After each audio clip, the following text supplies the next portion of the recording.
A lot of families across the country are having a hard time right now. 10 years have brought a lot of bad changes. There was a time when we made changes to save money for the future.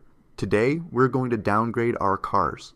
Didn't Canada have a lot of money? The average income for a family in Toronto is $91,000. Even with income and other taxes taken out, the average family still makes around $50,000 a year. That's more than $4,000 a month. How are you not able to make ends meet? At this income level, it looks like it would take 24 years to save for a down payment. That means you're renting instead of buying. Most of the time, a one-bedroom apartment costs around $2,300. That means you still have $1,800 left. Let me look at the average amount spent by each family. This can't be right. Please wait. Every year in 2021, Canadians pay more than $90,000. That's pretty close to the average wage. How does that work then? People in their 30s are living in the basements of their parents. There are adults who see their savings go away. This other line shows that people in the top 40% of earners are able to save money every year. You probably spend more than you earn though, if you're in the bottom 60% of earners. I believe Justin Trudeau had understood the lesson. Now that it's too late, let's look back at Canada's housing problem. Long term, Canada's economy is expected to do the worst out of all the advanced countries, and people are aware of this. Some 38-year-olds are living in their parents' basement because it costs more than ever to own a home. It's hard to be happy with the way things are going. In the past 2 years, Poliari has used these problems to make money and has had a number of viral hits by showing them in clever ways.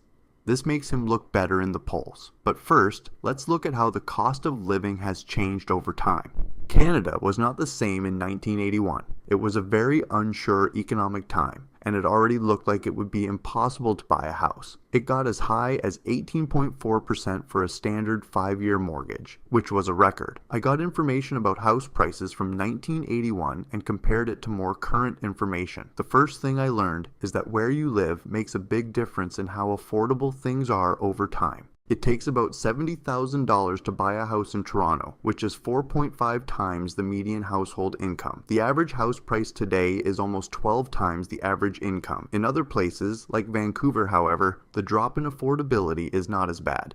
In contrast, some towns, like Calgary, have become more affordable. This is what it all comes down to. In the same time period, how much has your income gone up compared to how much prices have gone up? And the bad news starts with money. In 1980, the average income for a family in Ontario was $97,000. This is less than what people pay now, but the average amount of federal, regional, and local taxes has gone up a lot. It's not the only cost that's gone up either. Gas, food, and electricity prices have all gone up faster than salary. Taking inflation into account, the average cost of a schooling in 1980 was $2,200. Today, it costs well over $17,000. In the last few years, this trend of rising costs of living faster than people's income has sped up. What scares me is where this will all end up. If things keep going like this, people will soon not be able to afford all the things they need. That point has already been hit by 1 in 4 Canadians, who are now considered to be poor. But that's all the good news. The average family income in Canada has gone up by 14% since 1980. The prices of everything else have gone up. More money is being spent on taxes, gas, energy, and just about everything else you can think of. To sum up, if your income doesn't rise faster than prices, that means that it will become less affordable. This would make it impossible for many people to start a family. It costs more than $2,300 a month to live in a one-bedroom apartment in Toronto. It would cost you more than $700 more a month to move into a 2-bedroom apartment. It's a lot of money, and it's not even close to being over. It costs a lot to care for children. The average Canadian spends 28% of their income on childcare, which is one of the biggest amounts in the world. Having kids is just not possible for a lot of people, even if they wanted to. This is made worse by the fact that millennials and Gen Z are now deeply in debt.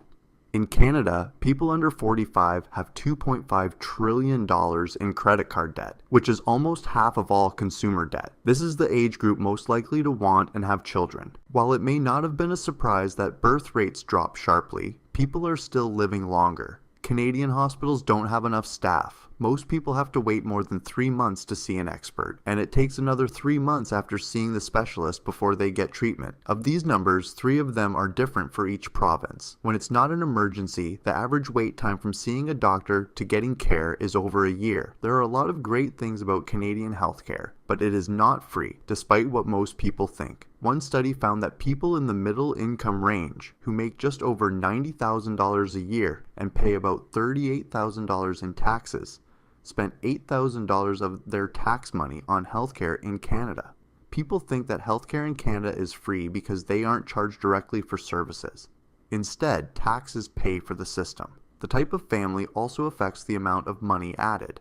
An average family of 4 with 2 adults and 2 kids makes over $170,000 a year, and more than $17,000 of that goes to healthcare. This adds up to more than $1,400 a month, while a single parent with 2 kids pays about $400 a month. The cost of health insurance, which is a touchy term, was called this in this study. They say that this system is like having to have health insurance, and that Canada's healthcare needs more money from the business sector. Some people are against this because they think it will make things more unequal and raise prices. But this is important to this story because the cost of healthcare has gone up by up to 240% since 1997, which is a lot more than the rise in total prices. It's been going on for decades that prices are going up faster than income, but it's gotten worse in the last few years. If this doesn't change, it will push people over the edge and make them live in poverty. The government says that about 1 in 10 Canadians live in poverty, but this number is calculated by only looking at how much money someone makes. It is clear from this government study that income alone doesn't show what it's like to live in poverty. For instance, 16.9% of those who answered said they did not have enough food to eat.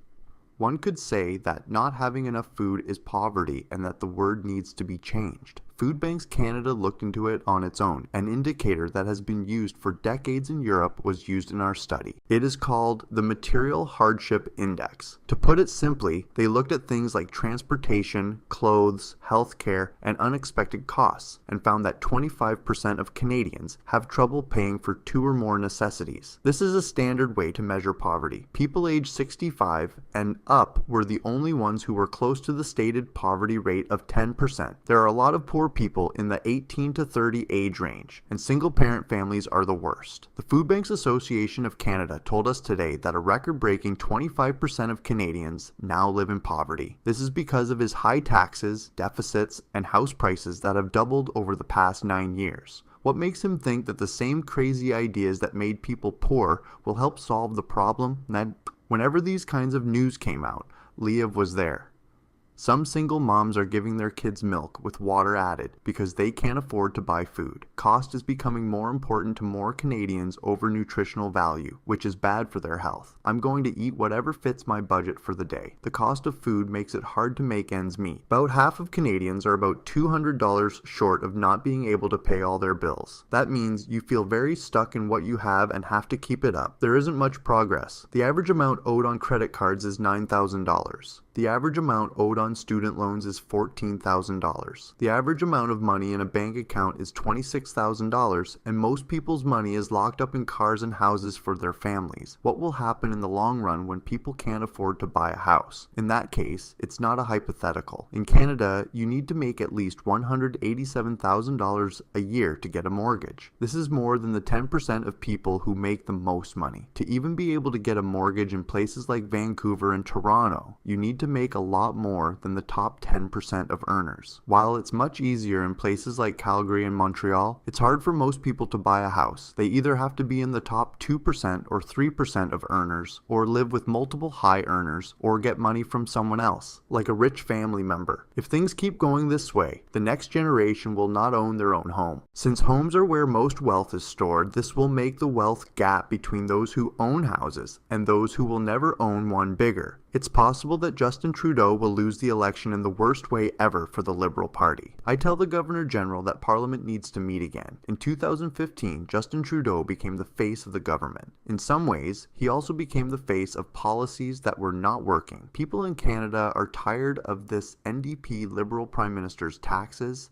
debt, inflation, and empty claims after 9 years in office.